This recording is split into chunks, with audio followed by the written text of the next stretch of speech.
Hi, my name is Sherry, and this is Cross Potent, a place where magical people meet.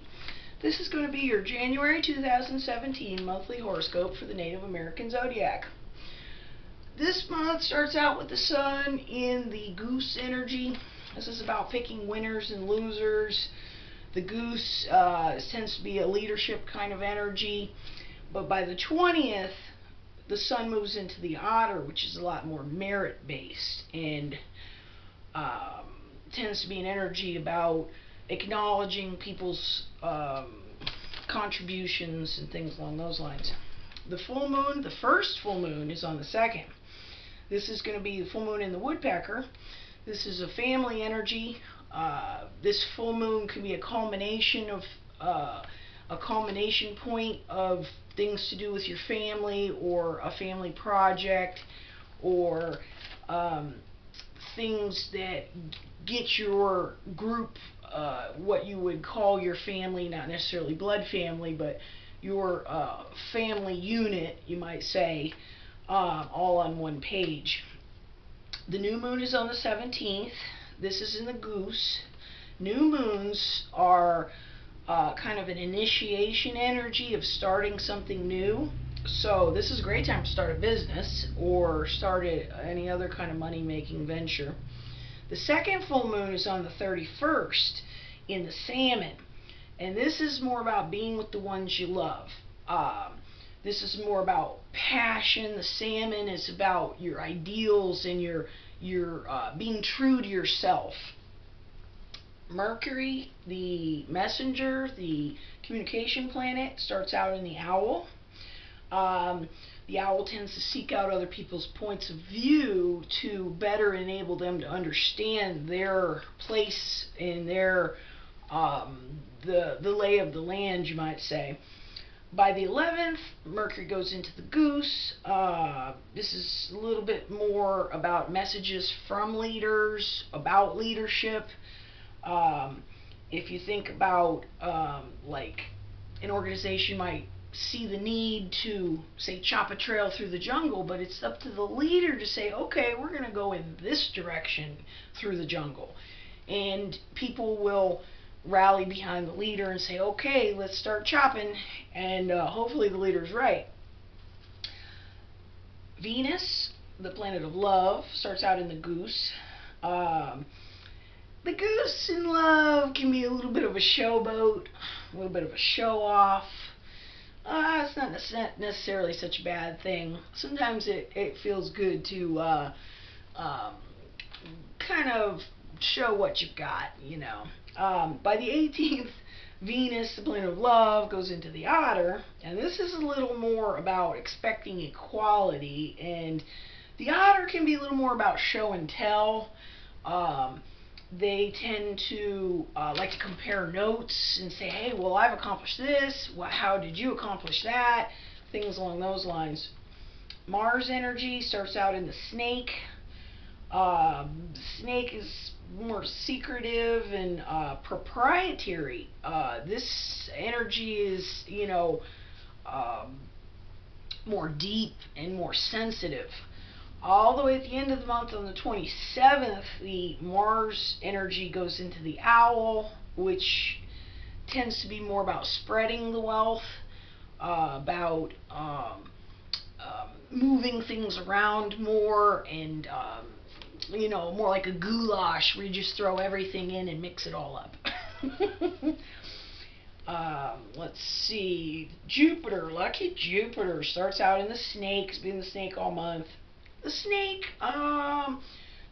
this lucky snake explores passionate subjects, and explores mysteries, follows their intuition.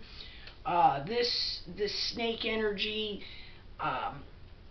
will make following your curiosities more lucky. It will be more lucky to be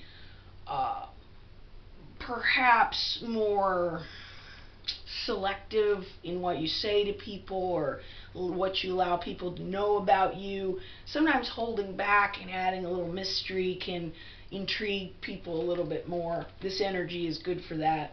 Saturn, the planet of structure and time, is in the Goose. This is about taking the initiative. The Goose is a leadership kind of energy.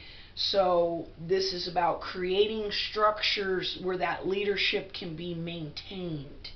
Not just a flash in the pan, but a slow, steady rise of respectability and people trusting the leadership direction and the leadership message. Uranus, the planet of chaos and revolution and the unexpected, that's in the Hawk. It's direct, moving direct. A lot of energy about originality and perhaps uniqueness and finding unique ways of doing things. Neptune, the planet of spirituality, is in the Wolf. It's been in the Wolf for a while. This is energy that helps you understand the higher realms, the realms of spirituality, the realms of how group dynamics work on a you would say more of a civilization type level. How does the civilization deal with things? Deal with death and birth and marriage and just all the things that we go through in life where it's unique to us, but it's not unique to our human experience. A lot of people get married, although to us our marriage is very personal, but it is kind of a civilized tradition. It's something along those lines. This energy is great for understanding that and being part of that and just perpetuating that in a healthy way. Pluto is in the Goose direct, been in the Goose for a while. Pluto's about a permanent generational change in leadership figures, since the Goose is kind of a leadership energy and Pluto's kind of permanent generational change. So I've seen in the news a lot of used to be highly regarded figures in society are starting to change drastically how they're perceived. This definitely goes along with this Pluto energy, that there's a shake-up in the leadership of things. And I've noticed companies, even heads of companies and higher-ups in companies, there's been like big shake-ups in the news about things along those lines. This is an energy that's probably going to continue for a while Pluto is in the Goose. Major aspects this month: Jupiter is in harmonious sextile to Pluto, which is your lucky planet and that generational change planet.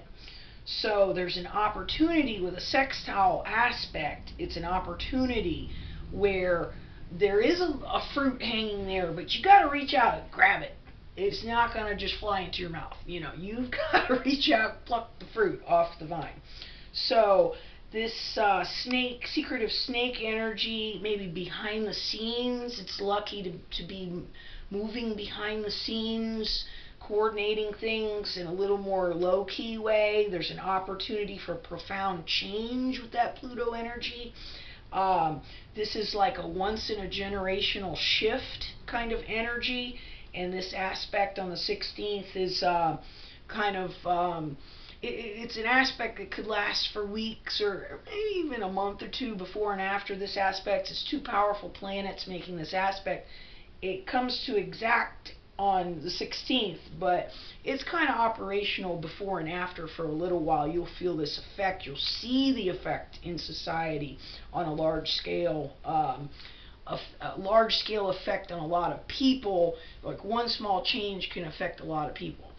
And I really hope you enjoy this horoscope, and I look forward to bringing you your next horoscope next month. I hope you tune in. Please like and share, and you can subscribe by clicking the subscribe button, and it's free. You'll get a little email update. And thanks for watching.